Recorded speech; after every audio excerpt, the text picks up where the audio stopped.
Neil from Essex here today to discuss two of my favorite setups for snow removal. That's these RTV 1100s, Kubota's diesel utility vehicle with a hydrostatic transmission, power steering, and a heat and air conditioned cab. But specifically when fitted with these Boss Snowplows, for a number of years now, we tend to gravitate towards Boss Plows over the ones that Kubota offers themselves for these machines. Today we're going to talk about the features of the Boss Plow, specifically the things that gravitate us towards that model, and also show you the installation process of how easy this plow comes on and off the machine. Essex, a helping hand with your land. So first, why Boss Snowplows? It might be a little surprising to you that us as a major Kubota dealer and proponent of their equipment first goes to another vendor to look for snowplows. There's a number of things that kind of attract us to this brand. First, when it comes to the quality of their products, Boss does nothing but focus on snow removal equipment. They're not worried about the rest of their product line. And so when it comes to kind of feature, functionality, quality of the Boss product, we've always been very, very happy with what we've found.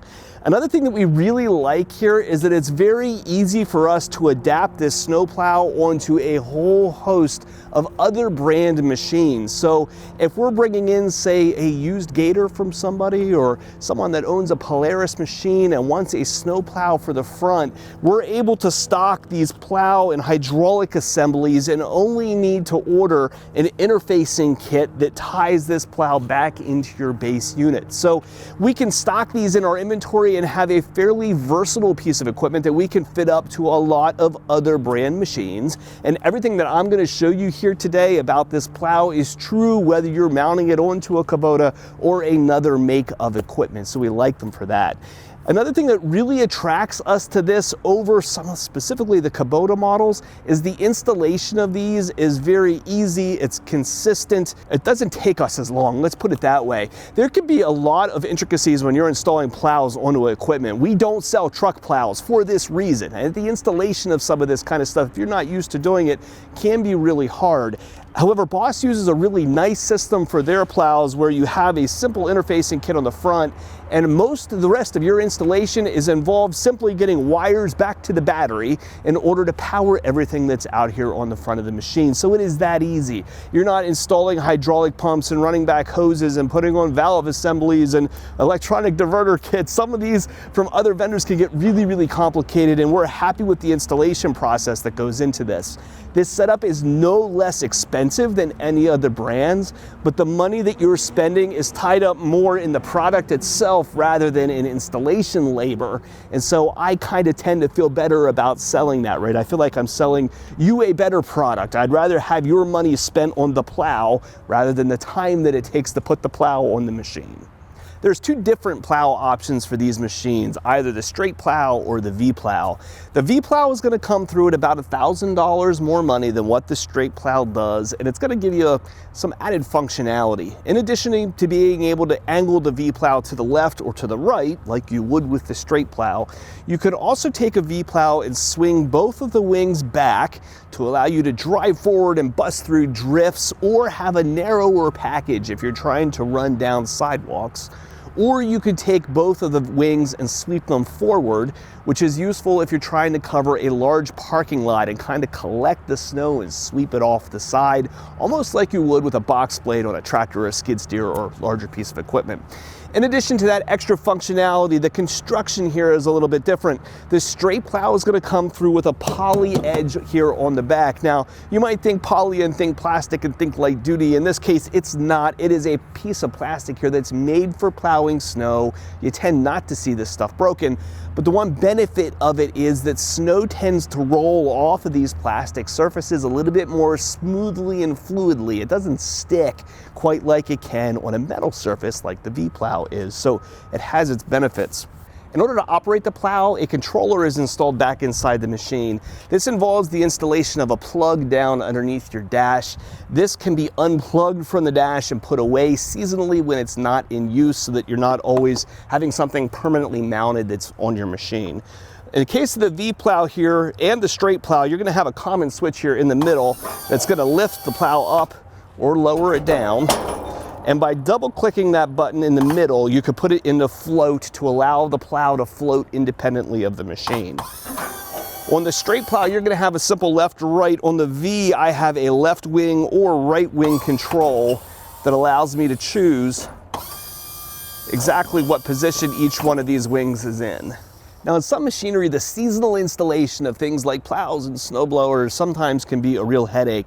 But Boss uses a SmartHitch installation system here on these that they've had for, gosh, a decade or more, as much as I can recall, and it's really easy to do. The first thing that you do here to take the plow off the machine is to reach down here and flip the two latches on the inside of the SmartHitch over to unlock, and you'll see a little red tab come up to indicate that the thing is released, and then grab the two pins at the end and slide them out, and simply take them and kind of give them a pull, and it releases those two pins from the machine.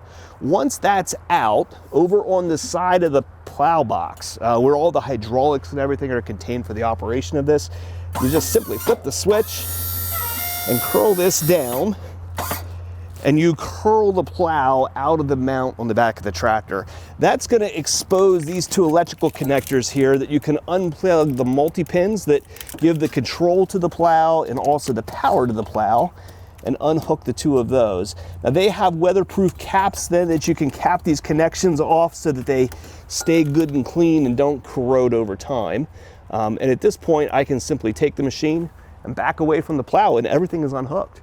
Putting the plow back on again is extremely straightforward. Once you've taken this off and parked it here, it tends to stay. The hydraulics on this don't have a lot of weight on them, so they tend not to drift. So most of the time, this is going to be in exactly the same position as it was when you backed away from it. So you're simply going to drive back up into it again and try to guide the plow right back into the center of the machine. A second set of eyes here does help, because clearly your sight lines from the driver's position down to this mount down here aren't the greatest. But as you drive in, everything tends to line up easy. There's some guides on the plow that help to guide the machine right back into the right spot. Once you have it inside of here, you're going to reconnect your electrical connectors again so you have control back to the plow.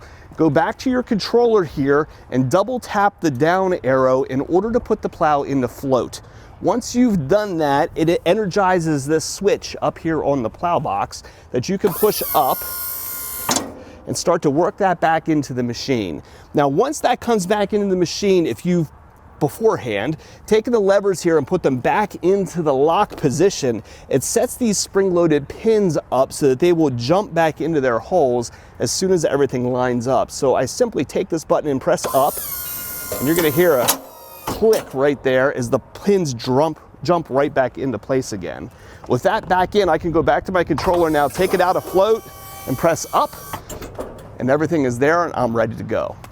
So that's a little bit on these Boss plows. They have been fantastically reliable setups on them. Here in the wintertime, maybe half of the utility vehicles here that go out of our stores are gonna go out with some kind of plow setup on the front. Boss has got a great website and a really nice configuration tool to be able to go through and pick your machine, pick your plow, and then see the required kits and accessories that are available for that particular marriage of those parts. Things like cast iron skid shoes to keep your plows from digging into the stones, markers to go out here on the end so you know where the edges of your plow are, work light packages that can be installed down here on the plow to illuminate the area that you're working. They've got a really complete product line of all the accessories that can really make these packages, stand out, be productive, especially if you're a commercial snow removal operator. There's a lot of things here that you're gonna like and love for sure. So if you're shopping for a piece of equipment and we can help, or if you've got parts or service needs for a machine you've already got, give us a call at Messick's. We're available at 800-222-3373 or online at Messick's.com. Neil from Messick's here today to talk to you about these two snow removal monsters. What do you want to call them? They're not monsters. Snow removal